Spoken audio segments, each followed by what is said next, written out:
Hello guys, welcome to our YouTube channel, and today we are going to learn how to change password on Roblox. So if you want to change your password on your Roblox account, what you have to do is first of all open up your Roblox application, and after opening your Roblox application just tap on the three dotted icons which is on the bottom right corner of your screen, and then tap on settings. After tapping on settings, now you have to tap on account info, and after tapping on account info, in the login methods, here you can find password.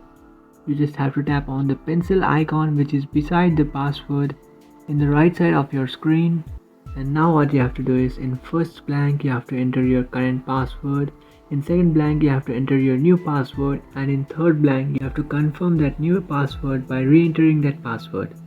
After entering these details, just tap on update. Here you can see you have successfully changed your password.